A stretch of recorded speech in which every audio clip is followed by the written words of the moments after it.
열왕기하 12장 네 번째 마지막 시간입니다. 17절 그때에 아람 왕 하사엘이 예루살렘을 향하여 올라오고자 하므로 유다의 왕 요아스가 그의 조상들이 구별하여 드린 모든 성물과 여호와의 성전 곡간과 왕궁에 있는 금을 다 가져다가 아람 왕 하사엘에게 보냈더니 예루살렘에서 떠나갔더라. 16절까지 성전 수리 공사가 순조롭게 진행되었지만 17절에서 갑자기 아람 왕 하사엘이 올라와 요아스 왕이 모든 성물과 금을 전부 아람 왕에게 바치는 일이 벌어졌습니다. 역대하 24장 여호야다가 죽은 후에 유다 방백들이 와서 왕에게 절하매 왕이 그들의 말을 듣고 그의 조상들의 하나님 여호와의 전을 버리고 아세라 목상과 우상을 섬겼으므로 그 죄로 말미암아 진노가 예루살렘에 임하니라. 이스라엘 왕들 중 최초로 성전 수리를 했던 요아스가 그 성전을 버리고 우상을 섬겼습니다. 20절 하나님의 영이 제사장 여호야다의 아들 스가랴를 감동시키심에 하나님이 이같이 말씀하시기를 너희가 어찌하여 여호와의 명령을 거역하여 스스로 형통하지 못하게 하느냐. 너희가 여호와를 버렸으므로 여호와께서도 너희를 버리셨노라. 하나 무리가 함께 꾀하고 왕의 명령을 따라 그를 여호와의 전뜰 안에서 돌로 쳐 죽였더라. 요아스 왕은 자기 생명을 구해준 은인의 아들, 최소는 아버지 뻘, 최대로는 할아버지 뻘이었던 선지자 스가랴를 왕의 명령대로 무리가 거룩한 성전 뜰 안에서 돌로 쳐 죽였습니다. 배은망덕도 그런 배은망덕이 없었습니다. 오늘 본문 19절부터 21절입니다. 요아스의 남은 사적과 그가 행한 모든 일은 유다 왕 역대지략에 기록되지 아니하였느냐. 요아스의 신복들이 일어나 반역하여 실라로 내려가는 길가의 밀로 궁에서 그를 죽였고 그를 쳐서 죽인 신복은 시므아의 아들 요사갈과 소멜의 아들 여호사밧이었더라. 그는 다윗성에 그의 조상들과 함께 장사되고 그의 아들 아마샤가 그를 대신하여 왕이 되니라. 아멘. 요아스 왕은 배은망덕하게도 자기 생명을 구해주었던 은인의 아들 스가랴를 돌로 쳐 죽이는 짐승만도 못한 짓을 했습니다. 왕이 하나님 말씀을 대언하는 의로운 선지자를 죽이는 건 신자 같은 불신자들, 북이스라엘 왕들이나 범하는 악행이었지만 남유다 왕 요아스가 바로 그 악행을 범했습니다. 성경 말씀 역대하 24장 22절부터 24절입니다. 요아스 왕이 이와 같이 스가랴의 아버지 여호야다가 베푼 은혜를 기억하지 아니하고 그의 아들을 죽이니 그가 죽을 때에 이르되 여호와는 감찰하시고 신원하여 주옵소서 하니라. 1주년 말에 아람 군대가 요아스를 치려고 올라와서 유다와 예루살렘에 이르러 백성 중에서 모든 방백들을 다 죽이고 노략한 물건을 다메섹 왕에게로 보내니라. 아람 군대가 적은 무리로 왔으나 여호와께서 심히 큰 군대를 그들의 손에 넘기셨으니 이는 유다 사람들이 그들의 조상들의 하나님 여호와를 버렸음이라. 이와 같이 아람 사람들이 요아스를 징벌하였더라. 아멘. 요아스 왕이 스가랴의 아버지 대제사장 여호야다가 베푼 은혜를 기억하지 아니하고 그의 아들을 죽이니 그가 죽을 때에 이르되 여호와는 감찰하시고 신원하여 주옵소서. 원수를 갚아 주옵소서. 1주년 말에 성전 수리를 기념하는 1주년이 되어갈 점에 혹은 스가랴가 살해당한 지 한 해가 다 되어갈 점에 아람 군대가 요아스를 치려고 올라와서 유다와 예루살렘에 이르러 백성 중에서 모든 방백들을 다 죽이고 노략한 물건을 다메섹 왕에게 보내니라. 아람 군대가 적은 무리로 왔으나 여호와께서 심히 큰 군대를 그들의 손에 넘기셨으니 유다 사람들이 하나님 여호와를 버렸음이니라. 이와 같이 아람 사람들이 요아스를 징벌하였더라. 어이없는 건 24절 아람 군대가 적은 무리로 왔으나 여호와께서 심히 큰 유다 군대를 그들의 손에 넘기셨으니, 아람 군대는 적은 무리였기 때문에 유다 방백들이 분명히 심히 큰 유다 군대가 능히 승리할 거라 큰 소리를 쳤겠지만 심히 큰 유다 군대가 적은 아람 군대에게 박살이 나버렸습니다. 이미 예언된 일이었습니다. 열왕기하 8장 하나님의 사람이 그가 부끄러워하기까지 그의 얼굴을 쏘아보다가 우니 하사엘이 이르되 내 주여 어찌하여 우시나이까?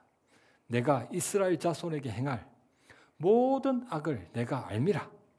내가 그들의 성에 불을 지르며 장정을 칼로 죽이며 어린아이를 내치며 아이벤 부녀를 가르리라. 그런데 열왕기하 12장 19절 요아스의 남은 사적과 그가 행한 모든 일은 유다 왕 역대기락에 지략에 기록되지 아니하였느냐? 요아스의 신복들이 일어나 반역하여 밀로 궁에서 그를 죽였고 신하들이 그를 죽였다는 것입니다. 16절까지의 분위기와는 달리 17절에서 갑자기 아람 왕 하사엘이 올라왔던 것처럼 또 20절에서 갑자기 요아스의 신복들이 반역하여 요아스를 죽였다는 겁니다. 성경 말씀 역대하 24장 25절부터 27절입니다. 요아스가 크게 부상함에 적군이 그를 버리고 간 후에 그의 신하들이 제사장 여호야다의 아들들의 피로 말미암아 반역하여 그를 그의 침상에서 쳐 죽인지라. 다윗성에 장사하였으나 왕들의 묘실에는 장사하지 아니하였더라. 반역한 자들은 암몬 여인 시므앗의 아들 사박과 모압 여인 시므릿의 아들 여호사밧이더라. 요아스의 아들들의 사적과 요아스가 중대한 경책을 받은 것과 하나님의 전을 보수한 사적은 다 열왕기 주석에 기록되니라. 그의 아들 아마샤가 대신하여 왕이 되니라. 아멘. 아람 군대가 쳐들어왔을 당시 요아스 왕이 모든 성물과 금을 아람 왕에게 바쳤음에도 25절 요아스가 크게 부상하며 적군이 그를 버리고 간 후에 그의 신하들이 여호야다의 아들들의 피로 말미암아 반역하여 그를 그의 침상에서 쳐 죽인지라. 대제사장 여호야다의 아들들의 피로 말미암아 하나님 말씀이 무너지는 것에 분개했던 신하들이 아하스 왕을 쳐 죽였습니다. 요아스가 자기 생명을 구해주었던 은인의 아들 스가랴를 자기 신하들로 하여금 거룩한 성전 뜰에서 돌로 쳐 죽였는데 그의 신하들도 짐승만도 못한 배은망덕한 요아스에게 분노하여 침상에서 그를 쳐 죽였습니다. 22절 요아스 왕이 대제사장 여호야다가 베푼 은혜를 기억하지 아니하고 그의 아들을 죽이니 그가 죽을 때에 이르되 여호와는 감찰하시고 신원하여 주옵소서, 원수를 갚아 주옵소서. 야고보서 5장 문 밖에 서 계신 심판주께서 바로 그 기도를 들으셨습니다. 여호와께서 그들을 손에 넘기셨으니 이와 같이 아람 사람들이 요아스를 징벌하였더라. 그의 아버지 아시아는 북이스라엘의 신하 예후에게 죽음을 당했고 요아스는 자기 신하들 손에 죽임을 당해 아버지와 아들이 모두 신하들 손에 살해당했습니다. 그런데 신하들이 얼마나 분노했길래 자기들 왕을 쳐 죽일 정도였을까요? 여호야다의 아들들의 피로 말미암아, 여호야다의 아들들의 피로 말미암아 여호야다의 아들의 피가 아니라 아들들의 피로 요아스 왕은 스가랴만 죽인 게 아니라 다른 아들들까지 모조리 죽여버렸습니다. 하나님을 심판주가 아니라 무조건 구원해 주시는 아주 마음씨 좋은 동네 아저씨로만 여겨 하나님을 전혀 두려워하지 않았던 걸까요? 25절 다윗성에 장사하였으나 왕들의 묘실에는 장사하지 아니하였더라. 요아스 왕의 죽음은 그 대제사장 여호야다의 죽음과 비교가 되면서 두 사람의 마지막이 다르다는 것을 증거합니다. 역대하 24장 15절 여호야다가 나이가 많고 늙어서 죽으니 죽을 때에 130세라. 여호야다는 이상할이 많지 정말 오래 살았지만 요아스는 살해를 당하여 47세 젊은 나이에 비명횡사하고 말았습니다. 대제사장 여호야다의 매장지는 다윗성 여러 왕의 묘실 중에 장사하였으니 요아스 왕의 매장지는 25절 다윗성에 장사하였으나 왕들의 묘실에는 장사하지 아니하였더라. 여호야다는 왕의 묘실 중에 장사하였으니 요아스는 왕들의 묘실에는 장사하지 아니하였더라. 누가 유다 왕이었는지 헷갈릴 정도입니다. 다윗성에 장사하였으나 왕들의 묘실에는 장사하지 아니하였더라. 요아스 왕의 죽음은 대제사장 여호야다의 죽음과 다르다는 것도 증거하지만 그의 할아버지 여왕 아달랴의 남편 제5대 왕 여호람의 죽음과 흡사하다는 것도 증거합니다. 성경 말씀 역대하 21장 18절부터 20절입니다. 이 모든 일 후에 여호와께서 여호람을 치사 능히 고치지 못할 병이 그 창자에 들게 하셨으므로 여러 날 후 2년 만에 그의 창자가 그 병으로 말미암아 빠져나오매 그가 그 심한 병으로 죽으니 백성이 그들의 조상들에게 분향하던 것 같이 그에게 분향하지 아니하였으며 여호람이 32세에 즉위하고 예루살렘에서 8년 동안 다스리다가 아끼는 자 없이 세상을 떠났으며 무리가 그를 다윗성에 장사하였으나 열왕의 묘실에는 두지 아니하였더라. 아멘. 여호와께서 여호람을 치사 그에게 능히 고치지 못할 병이 창자에 들게 하셨으므로 2년 만에 그의 창자가 빠져나오매 그가 극심한 병으로 죽으니 여호람이 32세에 즉위하여 예루살렘에서 8년 동안 다스렸더라. 아끼는 자 없이 세상을 떠났으며 할아버지 왕도 하나님이 치셔서 40세에 비명 행사를 했고 손자 왕도 하나님이 치셔서 47세에 비명 행사를 했습니다. 할아버지 왕의 매장지는 다윗성에 장사하였으나 열왕의 묘실에는 두지 아니하였더라. 손자 왕의 매장지는 다윗성에 장사하였으나 왕들의 묘실에는 장사하지 아니하였더라. 할아버지 왕도 손자 왕도 다윗성에 장사는 했지만 열왕의 묘실에는 두지 않아 다윗의 혈통이라는 왕에 걸맞는 예우를 했다는 건지 하지 않았다는 의미인지 참 애매합니다. 병에 걸려 죽은 할아버지 왕과 신하들에게 살해당해 죽은 손자 왕 중 누가 더 수치스러운 죽음을 당한 걸까요? 역대하 24장 27절 요아스의 아들들의 사적과 요아스가 중대한 경책을 받은 것과 하나님의 전을 보수한 사적은 다 열왕기 주석에 기록되니라.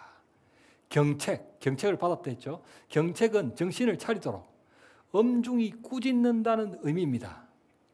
다 열왕기 주석에 기록되니라. 하나님이 무조건 용서만 해주시는 아주 마음씨 좋은 동네 아저씨로만이 아니라 심판주시라는 것도 기록으로 남겨 하나님을 두려워할 줄도 알아야 한다는 겁니다.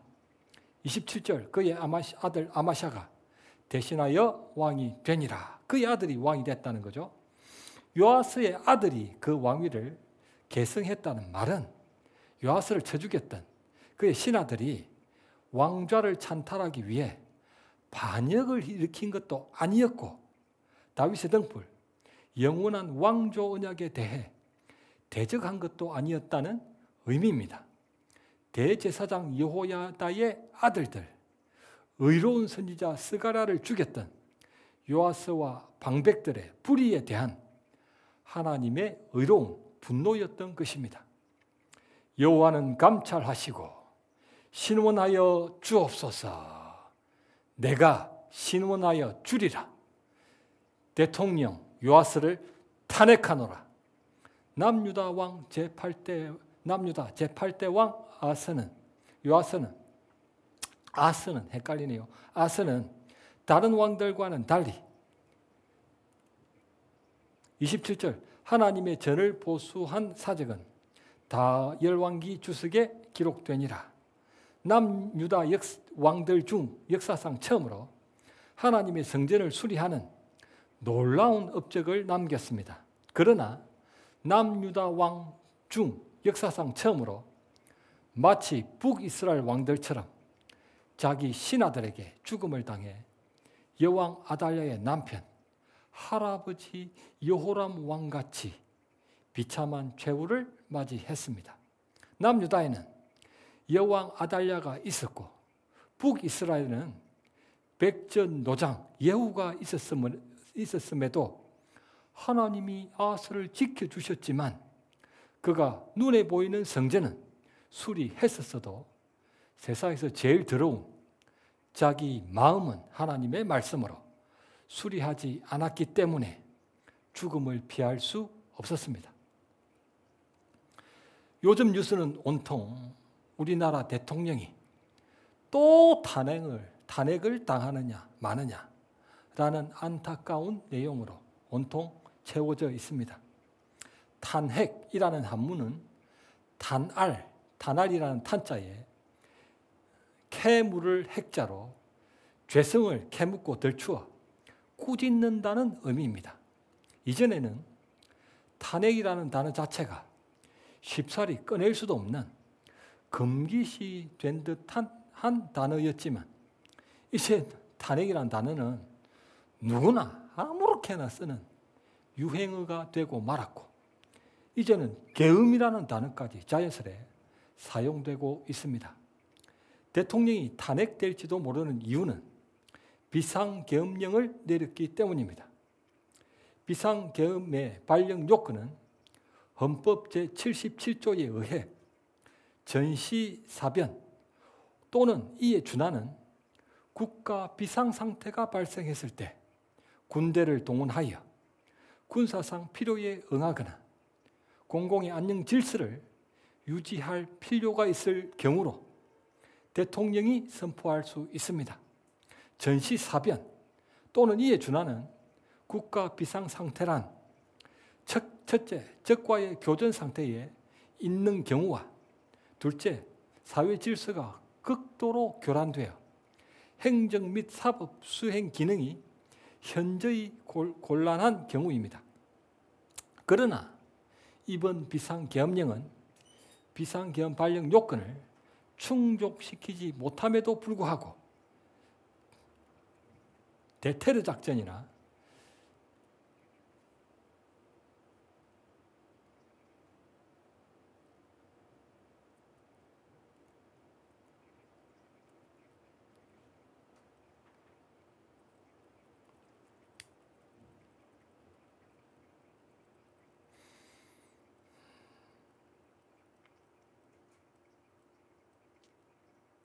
대테러 작전이나 대북 참수 작전에 동원되는 무술 유단자로 구성된 특수부대 군인들을 동원한 불법 내란으로 여겨지기 때문에 대통령에게 그 책임을 묻기 위해 탄핵 소추안이 통과되었습니다. 이제 헌법재판소에서 6개월 이내에 탄핵시키느냐 마느냐가 결정될 것입니다. 이번 사태로 말미암아 주가가 내려가고 있으며 환율은 올라가고 있는 막대한 경제적 손실이 발생하고 있습니다. 대통령과 그 동조자들이 졸업했던 고등학교 후배들은 같은 또래 아이들에게 학교 이름을 계엄고등학교로 바꾸라는 조롱도 듣고 있다고 합니다. 한때는 그 선배들이 대한민국을 주름 잡았기 때문에 참으로 자랑스럽고 부러운 선배들이었지만 이제는 부끄러운 선배들이 되고 말았습니다. 그 학생이는 사회관계망 서비스 SNS에 이런 입장문을 게시했다고 합니다. 정부의 비상계엄 선포는 대한민국을 혼란에 빠뜨린 잘못된 행위입니다. 대통령과 논란의 그 인물들은 우리 학교를 졸업한 지 이미 40년이나 지난 졸업생일 뿐 재학생과는 아무 관련이 없습니다. 그러니 재학생들을 향한 비난을 이제 그만 멈춰주세요. 몰직한 시민들이 등하교를 하는 그 학교 교복을 입은 학생들에게 폭언도 하고 취업하는 것에 불이익도 줄 거라는 엄포도 넣고 학교가 인성교육을 하지 않는다며 교무실에 항의 전화를 하는 등 많은 피해가 발생하고 있기 때문입니다. 그래서 학교 측에서는 학교들의 피해를 최소화하기 위해 임시로 교복 자율화를 허용했다고도 합니다. 이번 비상계엄령이 비상계엄령 발령 요건을 충족시키지 못하는 불법 내란으로 판단될 경우 대통령은 탄핵됩니다.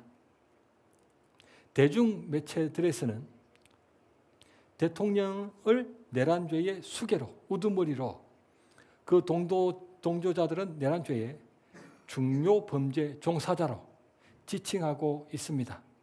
내란죄는 대통령의 불소추 특권이 적용되지 않는 예외사항으로 불소추 특권이란 현직 대통령이 법을 어겨도 국정의 안정을 위해 재직 중에는 재판에 넘기지 않는 법적인 특권입니다. 그러나 내란죄는 예외적으로 대통령의 불소추 특권이 적용되지 않기 때문에 언제든지 수사는 물론 체포와 구속, 처벌도 가능하다고 합니다.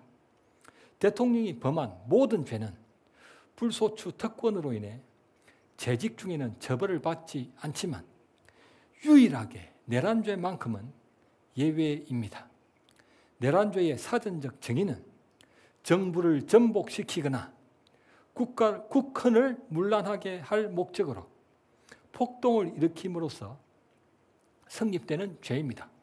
한자 국헌은 나라 국자와 법 헌자로 국가의 헌법을 가리킵니다. 헌법, 법 헌자의 법법자입니다. 하나님의 법에서도 불소추 특권이 적용되지 않는 내란죄가 바로 자기가 마치 하나님이나 된다는 듯 선과 악, 좋은과 좋지 않음을 그분 말씀이 아니라 자기 느낌과 생각대로 판단하여 스스로 하나님이 되는 원죄입니다. 원죄는 불소추 특권이 적용되지 않습니다. 하나님의 법에서도 대통령이 범한 모든 죄는 죄직 중에는 처벌받지 않지만 내란죄만큼은 예외이듯 하나님께 범하는 모든 죄도 서로 회개하지 못했다 해도 얼마든지 용서받을 수 있는 자범죄로 분류되지만 스스로 하나님이 되려는 원죄만큼은 예외입니다.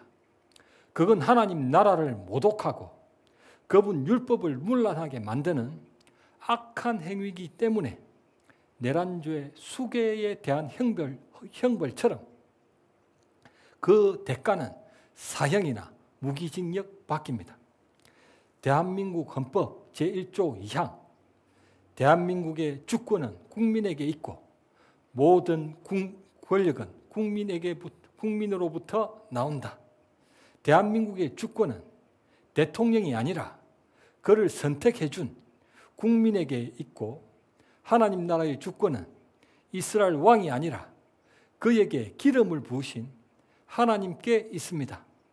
그 사실을 간과했던 사울왕은 사무엘상 15장 왕이 여호와의 말씀을 버렸으므로 여호와께서도 왕을 버려 왕이 되지 못하게 하셨나이다.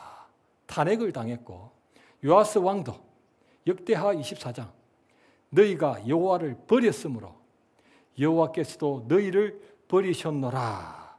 역시 탄핵을 당했습니다. 주권이 어디에 있는지 모르면 창세기부터 요한계시록까지 과거든 현재든 미래든 언제든 탄핵당합니다. 민주주의의 주권은 국민에게 있고 하나님 나라의 주권은 하나님께 있습니다. 성경 66권은 오직 하나, 그 주권이 누구에게 있느냐, 누가 왕이냐를 증거하고 있는 겁니다. 신앙의 기본을 점검해 봅시다. 예수를 믿는 사람은 어떤 사람입니까?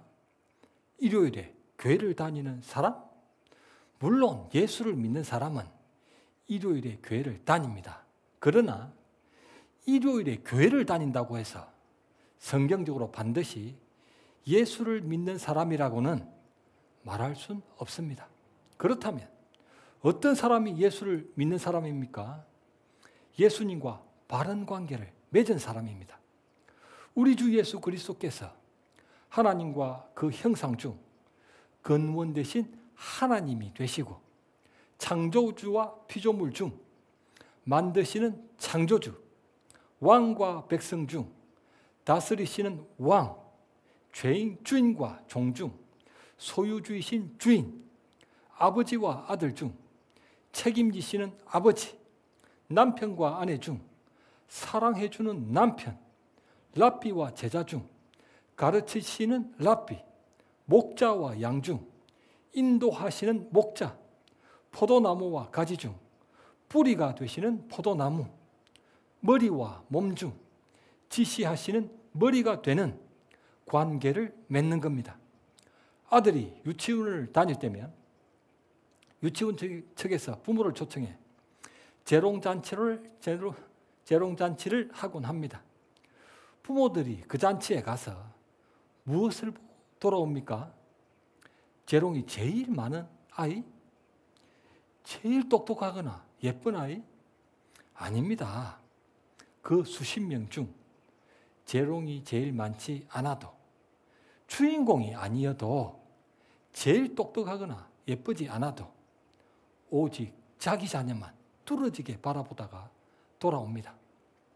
그 부모 눈에는 누가 뭐래도 자기 자녀가 그 잔치에 주인공이기 때문입니다. 부모 눈에는 자기 자녀가 그 잔치 주인공입니다. 무대 중앙이 아니라 가장자리에 섰다 해도 아무리 실수를 한다고 한들 그날 주인공은 자기 자녀고, 자기 자녀가 서 있는 곳이 무대 중앙입니다. 다른 아이들은 눈에 들어오지도 않습니다. 반면에 그 자녀가 잔치에서 재롱을 부리며 두리번거리며 누구를 애타게 찾습니까? 그 많은 부모들 중에서 벤츠를 타고 온 아저씨, 미스 코리아 출신 아줌마, 어떤 배경도 조건도 아닌 오직 자기 부모입니다. 사랑이라는 관계로 맺어져 있기 때문입니다. 우리의 실수는 평상시에는 예수님과 친밀함이 전혀 없는데 자기가 필요한 때만 엄청 친한 척 한다는 겁니다. 직장에서 어떤 동료가 평상시에는 자신에게 말 한마디 건네지 않고 그림자 취급하듯 무시하다가 자신에게 그 사람의 도움이 필요해졌을 때 갑자기 옆으로 다가와 커피 타주면서 엄청 친한 척 한다고 가정한다면 그 커피가 맛이 있을까요? 짠맛이 날 수도 있습니다. 예수를 믿는 사람은 예수님과 바른 관계를 맺은 사람입니다. 믿는다고 말하는 사람이 아니고 관계를 맺은 사람입니다. 그분께 피조물답게 만들어지고 있습니까? 백성답게 다스려지고 있습니까? 종답게 소유되어 있습니까? 아들답게 닮아가고 있습니까? 아내답게 순종하고 있습니까? 제자답게 배우고 있습니까? 양답게 따라가고 있습니까? 가지답게 붙어 있습니까? 몸답게 지시에 따르십니까? 이것이 하나님을 믿는 사람의 오직 믿음으로 살아가는 기본 태도입니다.